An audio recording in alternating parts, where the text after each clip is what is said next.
Hello, my name is Damone Genta, and I'm in Mr. Lace's C Block Honors Theology class.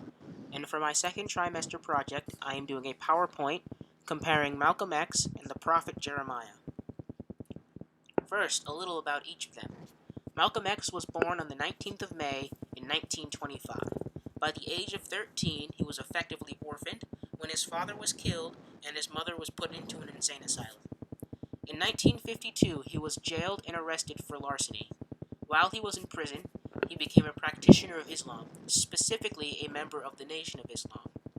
However, because he had a falling out with a few of its members, he later converted to Sunni Islam, and because of this, he was assassinated on February 21st, 1965. Jeremiah lived during the destruction of the temple and the occupation of Jerusalem. He was a prophet of Yahweh, born to a priestly family. Most of the time he was timid in nature, except when he was declaring God's message. Then he would become especially passionate and bold.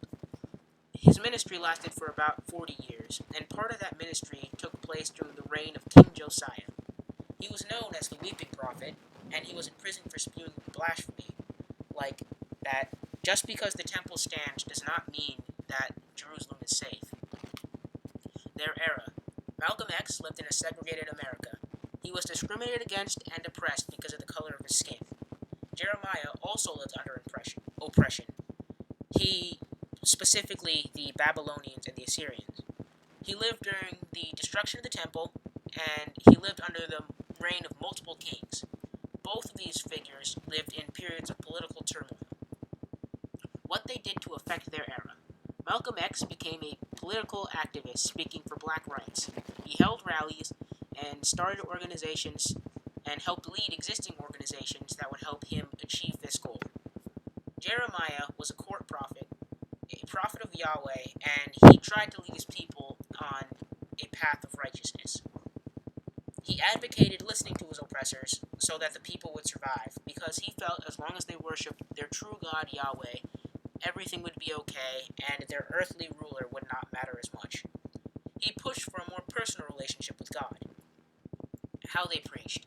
Malcolm X gave speeches and spread his message at rallies, and when he spread his message, he preached boldly. Jeremiah preached through prophecies given to him by Yahweh. When he preached these messages, he preached boldly because that was his life work, and he knew that he had God backing him. What they preached or their philosophy. Malcolm X was a practitioner of Islam. Early in his career as a political activist, he was a member of the Nation of Islam. The Nation of Islam believed blacks were a superior race and that blacks should be on the top of society. One of their weirdest beliefs is that they think all white people are white devils created by an evil scientist named Yaqub. The Nation of Islam and Malcolm X were also anti-integration, believing that blacks should be on the top of society and that whites should be on the bottom. Malcolm X was willing to use violence to achieve his goal. Jeremiah was a prophet of Yahweh, and he believed it was okay to listen to his oppressors. He preached that just because the temple stands does not mean that they are safe. He preached to his people that they should abandon their idolistic ways, because shortly after the temple did fall, the people of Jerusalem started to worship idols again, and Jeremiah wanted to put a stop to that, because that's what God told him to do. Both of these people have several speeches, sermons, and quotes. Right now I'm going to show you a video of Malcolm X speaking called, "Who Taught You to Hate Yourself?"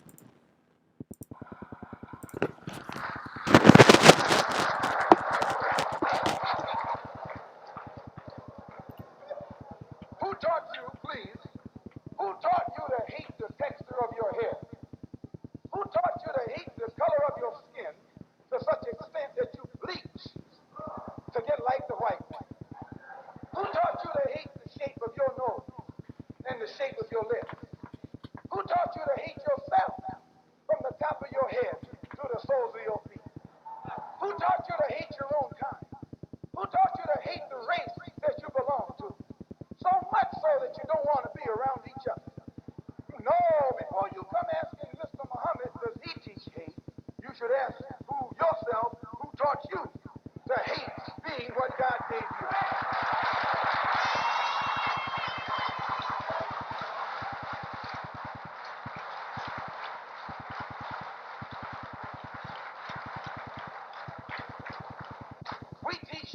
of the hair that God gave you. Here you way out in the middle of the ocean, can't swim, and you worried about someone that's in the bathtub and can't swim.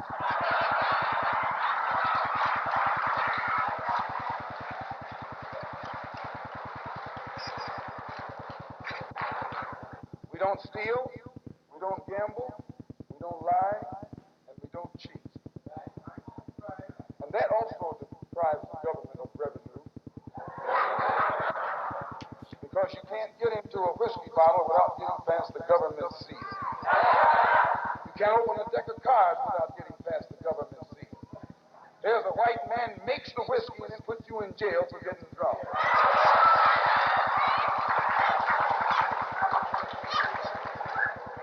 He sells you the cards and the dice and puts you in jail when he catches you using them. So he's against us because we fix it where he can't catch you anymore. We take the dice out of your hands and the cards out of your hands and the whiskey out of your head. The most disrespected person in America is the black woman. The most unprotected person in America is the black woman. The most neglected person in America is the black woman. And as Muslims, the Honorable Elijah Muhammad teaches us to respect our women and to protect our women. And the only time a Muslim really gets real violent is when someone goes to molest his woman. We will kill you for our woman. I'm making it plain, yes. We will kill you for our woman. We believe that if the white man will do whatever is necessary to see that his woman gets respect and protection, then you and I will never be recognized as men until we stand up like men and place the same penalty over the head of anyone who puts his filthy hands out to put in the direction of our women.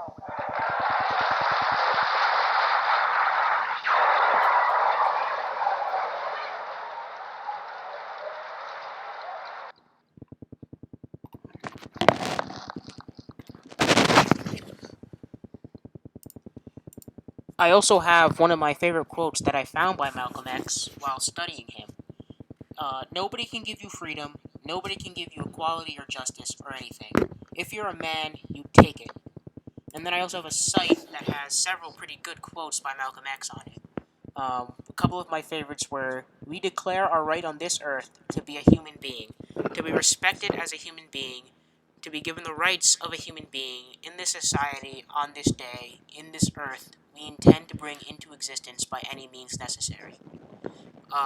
Another one of my favorites is, "Education is our passport to the future, for tomorrow belongs to those who prepare for it today."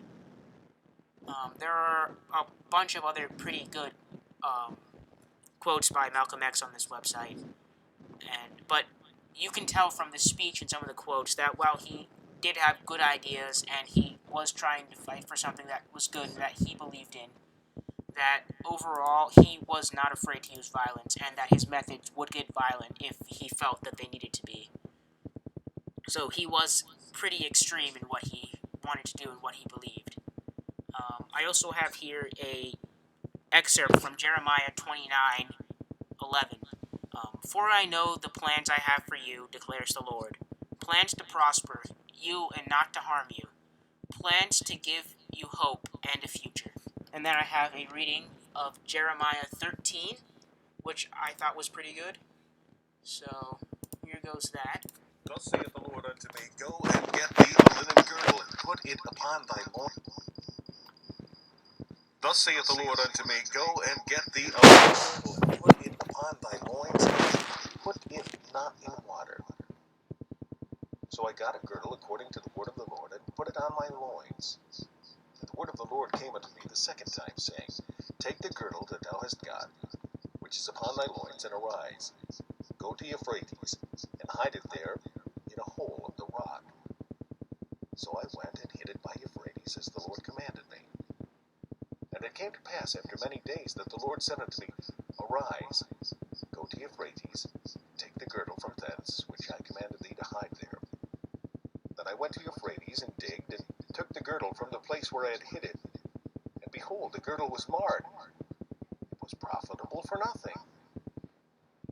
Then the word of the Lord came unto me, saying, Thus saith the Lord, After this manner will I mar the pride of Judah, and the great pride of Jerusalem. This evil people which refuse to hear my words, which walk in the imagination of their heart, and walk after other gods, to serve them and to worship them, shall even be as this girdle, which is good for nothing. For as the girdle cleaveth to the loins of a man, so have I caused to cleave unto me the whole house of Israel, and the whole house of Judah, saith the Lord, that it might be unto me for a people, and for a name, and for a praise, and for a glory, but they would not hear. Therefore thou shalt speak unto them this word. Thus saith the Lord God of Israel, Every bottle shall be filled with wine, and they shall say unto thee, Do we not certainly know that every bottle shall be filled with wine? Then shalt thou say unto them, Thus saith the Lord, Behold, I will fill all the inhabitants of this land, even the kings that sit upon David's throne, and the priests and the prophets, and all the inhabitants of Jerusalem with drunkenness. And I will dash them one against another, even the fathers and the sons together, saith the Lord. I will not pity, nor spare, nor have mercy, but destroy them. Hear ye, and give ear. Be not proud, for the Lord hath spoken. Give glory to the Lord your God, before he cause darkness, and before your feet stumble upon the dark mountains. And while ye look for light, he turn it into the shadow of death, and make it gross darkness. But if ye will not hear it, my soul shall weep in secret places for your pride, and mine eye shall weep sore, and run down with tears, because the Lord's flock is carried away captive. Say unto the king and to the queen, Humble yourselves, sit down, for your principality shall come down, even the crown of your glory. The cities of the south shall be shut up, and none shall open them. Judah shall be carried away captive, all of it. It shall be wholly carried away captive. Lift up your eyes and behold them that come from the north. Where is the flock that was given thee? Thy beautiful flock. What wilt thou say when he shall punish thee? For thou hast taught them to be captains, and as chief over thee. Shall not sorrow take thee as a woman in travail? And if thou say in thine heart, Wherefore come these things upon me?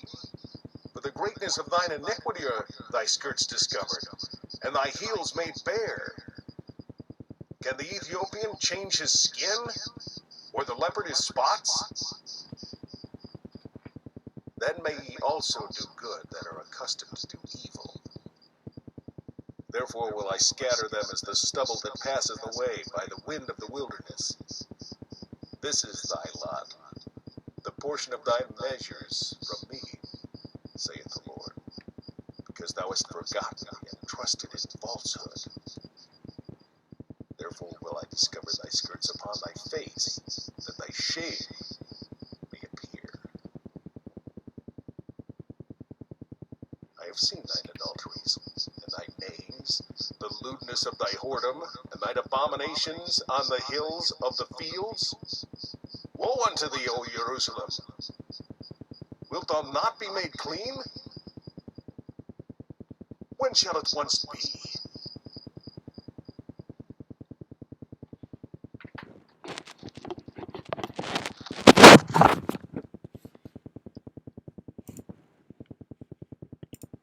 I also have a series of quotes from the book of Jeremiah that I thought were nice. Um, For I know the plans I have for you, declares the Lord. That was the quote that I just read you, actually. Guess it changes every day. The heart is a deceitful above all things and beyond cure. Who can understand it? Jeremiah chapter 17, verse 9. The days are coming, declares the Lord, when I will make a new covenant with the house of Israel and with the house of Judah. Jeremiah 31:31.